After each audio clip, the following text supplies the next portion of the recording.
Hello everyone, welcome to my YouTube channel the crazy scholar one. आज की video में हम बात करेंगे फंडामेंटल राइट्स के बारे में। पुरानी वीडियोस में हमने फंडामेंटल राइट्स क्या होते हैं ये पढ़ लिया है और फंडामेंटल राइट्स के आर्टिकल 12 एंड आर्टिकल 13 भी पढ़ लिया है। आज की वीडियो में हम बात करने जाएंगे आर्टिकल 14 के बारे में। फंडामेंटल राइट्स होते कितने हैं? सबसे पहला क्वेश्चन तो यही आता है कि फंडामेंटल राइट्स कितने होते हैं। ओरिजिनली जो फंडामेंटल राइट्स थे हमारे वो थे 7। कितने थे? 7। जो हमारे कॉन्स्टिट्यूशन में ओरिजिनली लिख रहे थे 7 थे। वो थे, पहला था राइट टू इक्वलिटी, जो कि था आर्टिकल 14 to 18। दूसरा था राइट टू फ्रीडम,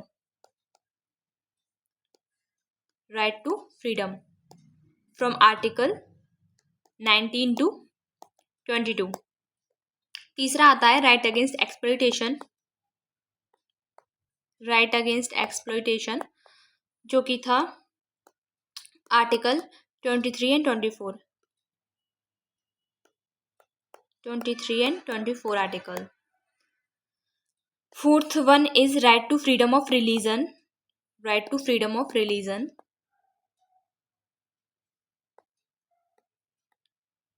जो कि है आर्टिकल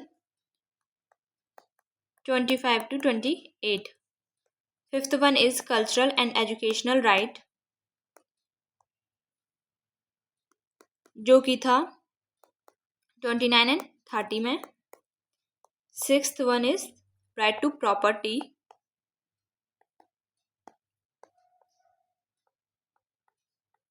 जो कि आर्टिकल 31 में लिखा हुआ था। And seventh right to constitutional remedies,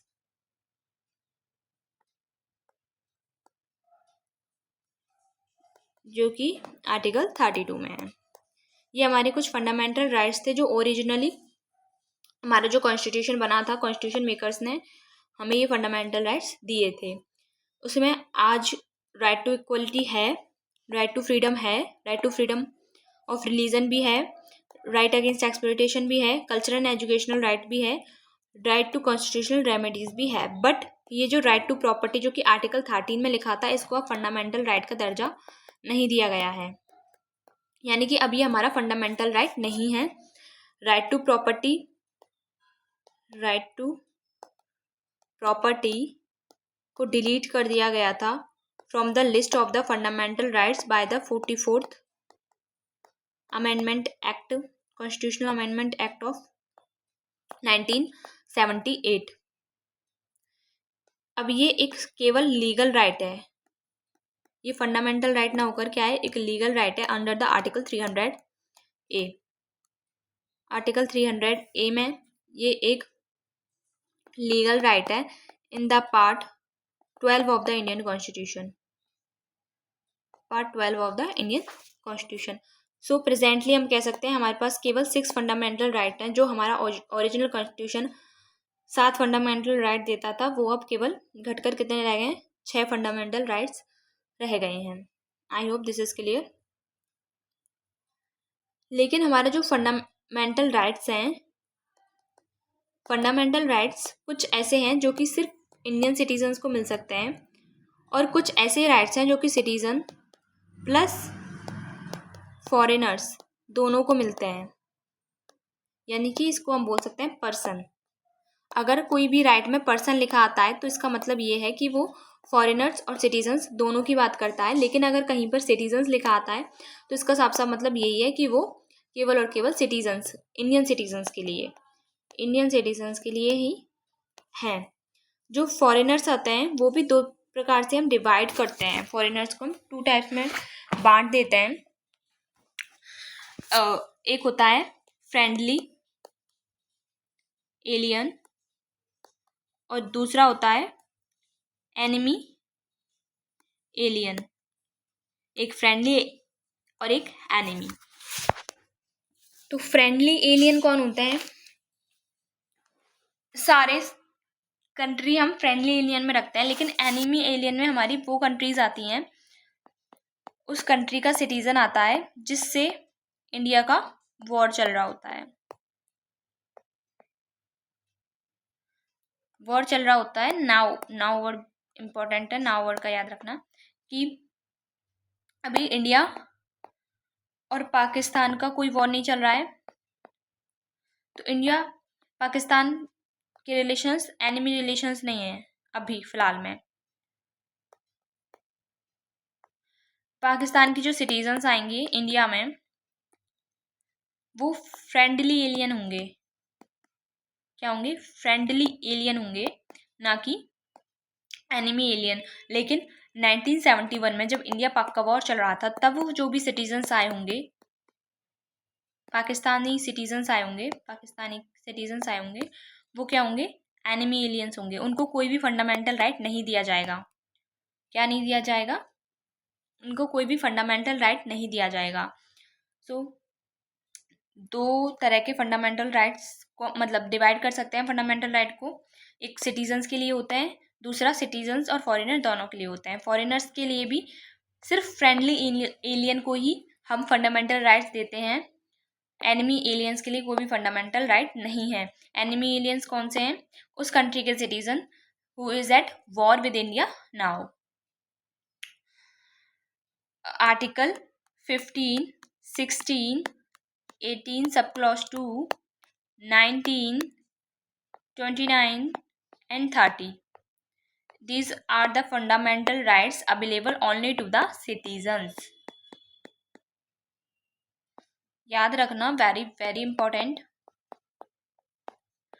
कि कौन कौन सी फंडामेंटल राइट्स हैं जो केवल सिटीजन्स को दिए जाते हैं। तो 15, 16, 18 का सब क्लॉज 2, 19, 29 और 30 ये सारे आर्टिकल्स सिर्फ और सिर्फ सिटीजन्स के लिए हैं, और रेस्ट ऑल फंडामेंटल राइट्स वो किसके लिए हैं? वो पर्सन्स के लिए हैं। ठीक है, अब हम बात करते हैं हमारे आर्टिकल 14 की। आर्टिकल 14 दो बातों को कहता है, that is equality before law and equal protection of law. Equal protection of law,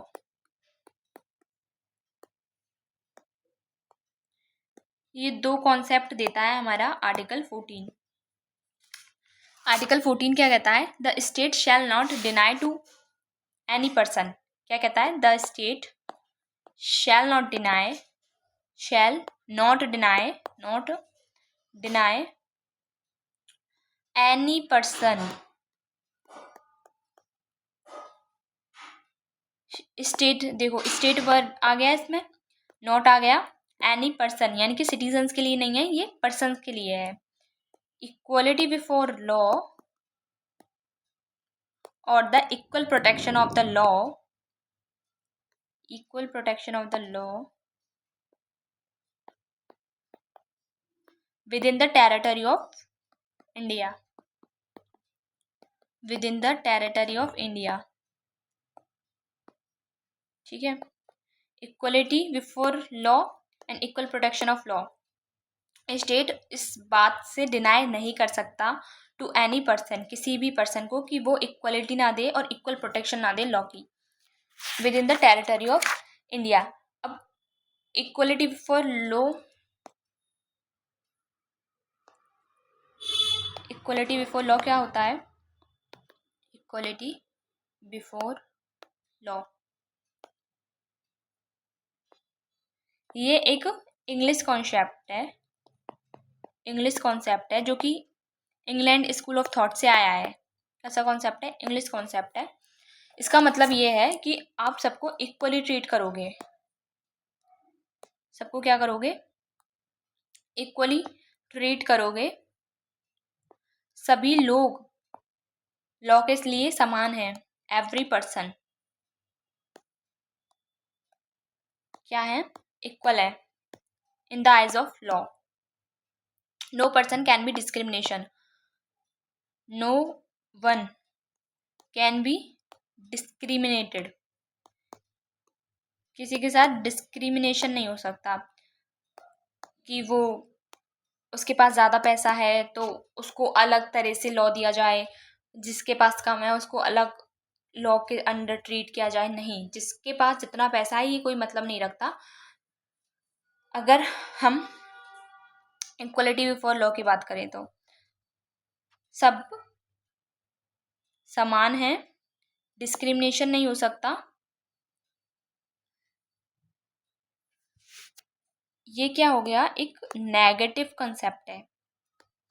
क्या है, एक नेगेटिव कंसेप्ट है। जैसे कि इसमें नेगेटिव वर्ड्स आ रहे हैं, जैसे कि नो, नॉट, डिनाई, ये क्या है, सब नेगेटिव वर्ड्स हैं। तो जिस भी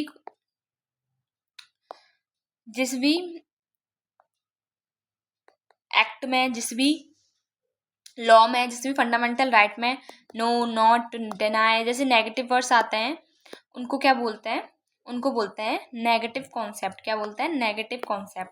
अब इसमें आया था the state shall not deny, तो उसमें क्या आ गया, नॉट वर्ड आ गया, तो ये क्या हो गया, एक नेगेटिव कॉन्सेप्ट।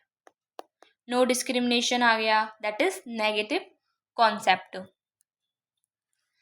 इसका मतलब इक्वल का मतलब क्या होता है, अगर किसी भी व्यक्ति ने, ए पर्सन है और एक बी पर्सन है, इसने कोई क्राइम किया है और इसने भी कोई सेम क्राइम किया है, ये बहुत ज़्यादा रिच है और ये बहुत ज़्यादा पुअर है, तो लॉ की नज़र में ये पुअर और ये रिच दोनों समान है। ऐसा नहीं होगा कि रिच वाले के लिए कोई स्पेशल प्रिविलेज निकाल दिए जाएं। क्या कर दिए जाएं, स्पेशल प्रिविलेज, कि अगर उसको जेल हुई है तो जेल में उसके लिए एसी लगा दिया जाए, उसको होटल का खाना खिलाया जाए, वॉटएवर। ऐसा कोई स्पेशल प्रिविलेज नहीं दिया जाएगा इस रिच पर्सन को। यही हमारा इक्वलिटी बिफोर लॉ का कॉन्सेप्ट कहता है। हमेशा लॉ की जब भी हम बात करते हैं ना, तो हम लॉ में बोलते हैं law must be enforced and administered equally among those who are equals। ठीक है, लॉ हमेशा एनफोर्स किया जाना चाहिए या फिर एडमिनिस्टर उसको करना चाहिए उनके बीच में जो इक्वल हों, इक्वल्स के साथ इक्वल ट्रीटमेंट होना चाहिए। ये हमारा इक्वलिटी बिफोर लॉ का कॉन्सेप्ट है। डिस्क्रिमिनेशन के बारे में हमने बोल दिया, नो डिस्क्रिमिनेशन होना चाहिए। किसी के स्टेटस को लेकर, किसी के रेस को लेकर, किसी के रिलीजन को लेकर कोई भी डिस्क्रिमिनेशन नहीं होना चाहिए। इसको क्या बोलते हैं, ये कॉन्सेप्ट क्या हो गया, हमारा लेक्स रेक्स का कॉन्सेप्ट हो गया। लॉ इज द किंग, जो कि हमने कल भी पढ़ा था, लेक्स रेक्स का कॉन्सेप्ट। तो हम आज भी क्या पढ़ रहे हैं, लेक्स रेक्स का। इसी को क्या बोलते हैं, रूल ऑफ लॉ। क्या बोलते हैं, रूल ऑफ लॉ। ये प्रपाउंड किया था एवीडी ने रूल ऑफ लॉ का कॉन्सेप्ट प्रोपाउंड किया था।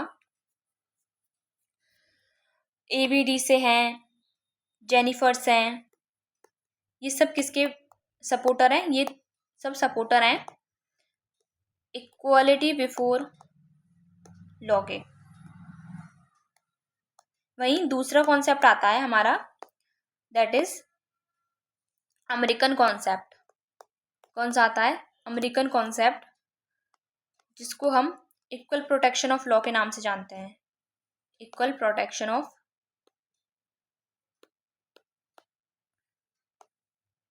लॉ इस नाम से जानते हैं। इसका मतलब है, इसका डायरेक्टली तो मतलब ये है, लाइक शुड बी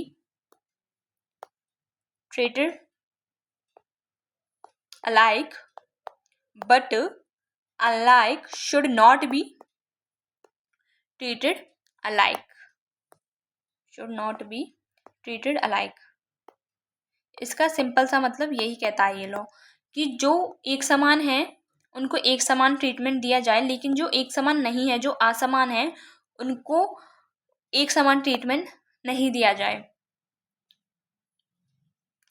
अगर ये लॉ कहता है कि अगर कोई भी पर्सन है, अगर उसकी सिमिलर सर्कमस्टेंसेज है, मतलब एक जैसी परिस्थिति में है,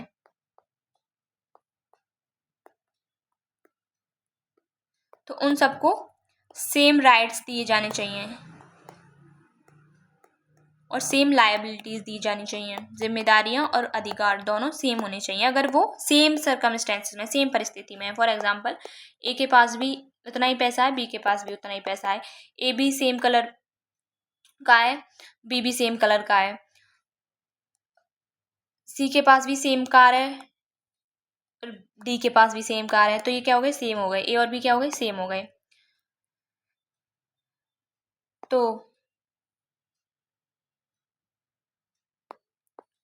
सेम राइट्स और लायबिलिटीज उन्हीं को दी जानी चाहिए जो कि सिमिलर सर्कमस्टेंसेज में हो। इसका मतलब डायरेक्टली यही हो गया, like should be treated alike and unlike should not be treated alike. इसका मतलब इसका एग्जाम्पल से समझ सकते हैं हम इसको। एग्जाम्पल क्या हो गया, जैसे कि एक्टर है, एक कोई भी एक्टर है, उसने क्या किया, वो कार लेकर आ रहा है और कार से उसने क्या किया, 5 लोगों की डेथ हो गई। क्या हो गई, 5 लोगों की डेथ हो गई। एग्जाम्पल दे रही हूँ मैं जस्ट इसको कि एक एक्टर है, उसने नई कार निकाली, वो कार चला रहा था, लेकिन 5 लोगों की डेथ हो गई, उसमें इंजर्ड हो गए, या फिर बोल सकते हैं हम 5 लोग इंजर्ड हो गए इसमें। और दूसरा एग्जाम्पल है एक कैब ड्राइवर का। कैब ड्राइवर था, वो भी अपनी कैब चला रहा था, उसने भी क्या किया, 5 लोगों को इंजर्ड कर दिया, 5 लोगों को इंजर्ड कर दिया, उनकी 5 लोगों की भी क्या हो गई, डेथ हो गई। तो अब दोनों का कोर्ट में केस चल रहा है, इसका भी कोर्ट केस है, इसका भी कोर्ट केस है। अब एक्टर के पास तो बहुत पैसा है, लेकिन क्या कैब ड्राइवर के पास भी उतना ही पैसा है, कैब ड्राइवर के पास उतना पैसा, तो आंसर इज नो, दोनों के पास इक्वली अमाउंट में पैसा नहीं है। कोर्ट इससे कह देगा कि तुम 1 करोड़ कंपनसेशन दो, 5 लोग हैं तो 20-20 लाख के सबको कंपनसेशन दो, तो कितने हो गए, 1 करोड़ कंपनसेशन दो, तो एक्टर इस 1 करोड़ कंपनसेशन को दे देगा। लेकिन क्या कोर्ट इसको कैब ड्राइवर को भी 1 करोड़ कंपनसेशन देने के लिए कहेगा, तो आंसर इज नो, इसको कभी भी 1 करोड़ कंपनसेशन देने के लिए नहीं कह सकता, क्योंकि इसके पास खुद के पास ही इतना पैसा नहीं है। तो कोर्ट क्या करेगा, इसको रिलैक्सेशन देगा और इससे बोलेगा कि तुम 1 करोड़ कंपनसेशन ना देकर कुछ कम कंपनसेशन दो, लेकिन कंपनसेशन तो देना पड़ेगा, क्योंकि क्राइम तो इसने भी किया है और क्राइम इसने भी किया है, तो इसको ज़्यादा कंपनसेशन देना पड़ेगा, इसको थोड़ा कम देना पड़ेगा। That is the American law, that is the equal protection of law. सजा सबको मिलेगी, बट सिमिलर सर्कमस्टेंसेस होंगे तो सिमिलर बिहेव होगा, अगर सर्कमस्टेंसेस सिमिलर नहीं है तो सिमिलर ट्रीटमेंट भी नहीं होगा। इसमें क्या है, अब डिस्क्रिमिनेशन अलाउड है, डिस्क्रिमिनेशन अलाउ हो गया, क्योंकि पहले वाले में हम क्या कह रहे थे कि स्टेटस और अपॉर्चुनिटी के बेस पर, पोजीशन स्टेटस के बेस पर हम भेदभाव नहीं करेंगे, लेकिन इसमें हमने भेदभाव कर लिया कि जिसके पास थोड़ा कम पैसा था उसको थोड़ा कम कंपेंसेशन देने की बोला, और जिसके पास ज़्यादा पैसा था उसको ज़्यादा कंपेंसेशन देने की बोला। तो ये यहाँ पर डिस्क्रिमिनेशन अलाउड है, और इसमें कोई भी नो, नॉट, डिनाई ऐसी टर्मोलॉजीज यूज नहीं किए हैं, तो ये क्या हो गया, एक पॉजिटिव कॉन्सेप्ट हो गया। क्या हो गया, पॉजिटिव कॉन्सेप्ट। तो हमने एक चीज़ नोटिस कर ली कि जो हमारा आर्टिकल 14 है उसमें एक तरफ तो नेगेटिव कॉन्सेप्ट है और एक तरफ पॉजिटिव कॉन्सेप्ट है। नेगेटिव कॉन्सेप्ट क्या है, नेगेटिव कॉन्सेप्ट है इक्वलिटी बिफोर लॉ, जिसमें आप डिस्क्रिमिनेशन नहीं कर सकते, सभी लोग बराबर हैं। एक पॉजिटिव कॉन्सेप्ट है जो कि है equal protection of law, equal protection of law. ये जो पॉजिटिव कॉन्सेप्ट है वो अमेरिकन कॉन्सेप्ट है, और ये जो नेगेटिव कॉन्सेप्ट है वो ब्रिटिश कॉन्सेप्ट है।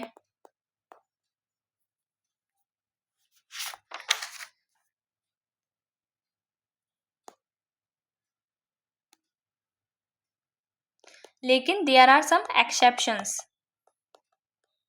To article 14। आर्टिकल 14 के लिए कुछ एक्सेप्शंस भी हैं, जैसे कि पहला एक्सेप्शन आता है प्रेसिडेंट और गवर्नर्स का। प्रेसिडेंट और governors are not answerable to any court for the exercise of their duties और पावर्स। जब भी वो अपनी ड्यूटी निभा रहे हों तो उन्हें कोर्ट में कुछ भी आंसर देने की ज़रूरत नहीं है, कोई भी उनके खिलाफ सिविल प्रोसीडिंग नहीं हो सकती, कोई भी सिविल प्रोसीडिंग्स नहीं हो सकती उनके खिलाफ। ये एक्सेप्शंस है। प्रेसिडेंट और गवर्नर अंडर आर्टिकल 361 उनको ये पावर मिलती है कि वो जब भी अपनी ड्यूटीज़ निभा रहे हों तो वो कोर्ट को आंसरेबल नहीं होते, उनके साथ कोई भी सिविल प्रोसीडिंग नहीं हो सकती, कोई भी क्रिमिनल प्रोसीडिंग नहीं हो सकती उनके खिलाफ।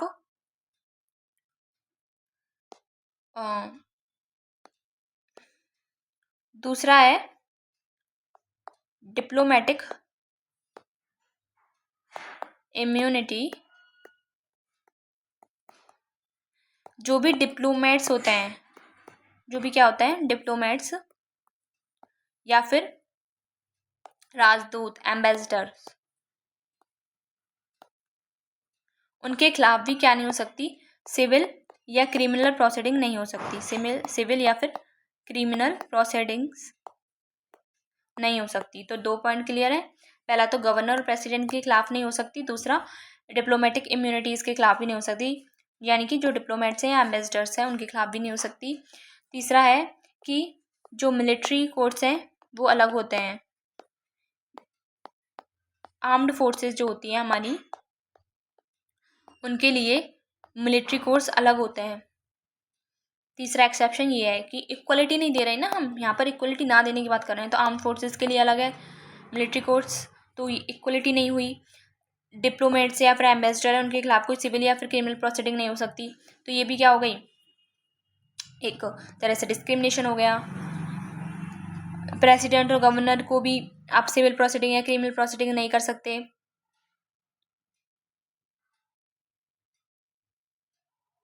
लेकिन है ना, इसमें एक याद रखना कि क्रिमिनल प्रोसीडिंग तो प्रेसिडेंट और गवर्नर के खिलाफ हो नहीं सकती, बट सिविल प्रोसीडिंग तब भी पॉसिबल है, हो सकती है केस में अगर 2 मंथ प्रायर नोटिस दिया जाए।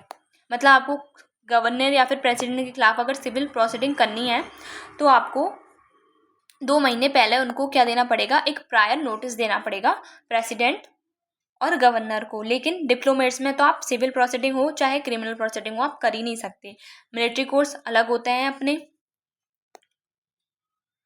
जो मेंबर्स होते हैं पार्लियामेंट के, मेंबर्स ऑफ पार्लियामेंट और legislation, state legislation, state legislature के और पार्लियामेंट के जो मेंबर्स होते हैं are not obliged to appear before the court in any case of criminal और सिविल। कोई भी क्रिमिनल और सिविल केस हुआ है तो वो बाध्य नहीं है कि वो कोर्ट के सामने जाएं जब सेशन चल रहा हो। ये वर्ड इंपॉर्टेंट है, याद रखना, जब सेशन चल रहा हो ना तभी वो नहीं जा सकते कोई भी क्रिमिनल या फिर सिविल प्रोसीडिंग के लिए कोर्ट के पास जाने के लिए कोई बाध्य नहीं है अगर सेशन चल रहा हो तो। वो कभी भी किसी भी स्पीच के लिए आंसरेबल नहीं होते। पार्लियामेंट या स्टेट लेजिस्लेचर के जो मेंबर्स होते हैं MP MLAs, ये आंसरेबल नहीं होते किसी भी स्पीच के लिए जो कि उन्होंने सभा में दी हो, अपनी में हाउसेस किसी भी हाउस में दी हो, तो वो आंसरेबल नहीं है। इसके अलावा जुवेनाइल्स कोर्ट्स हम अलग बनाते हैं, राइट। स्पेशल कोर्ट्स बनाते हैं अलग अलग चीज़ों के लिए, जैसे कि CBI का कोर्ट अलग है। CBI, एक सेकेंड, CBI का कोर्ट अलग है, पॉस्को कोर्ट अलग है, टेररिस्ट के लिए अलग कोर्ट है। तो ये सब क्या हो गए, ये सब स्पेशल चीज़ें हो गई जहाँ पर हम इक्वलिटी की बात नहीं करते, हम इनको प्रोविज़न देते हैं थोड़ा। That is are exceptions to article 14। I hope this is clear. So thank you so much for watching this video. अगर वीडियो पसंद आया हो तो please like the video and share it with your friends. Thank you guys.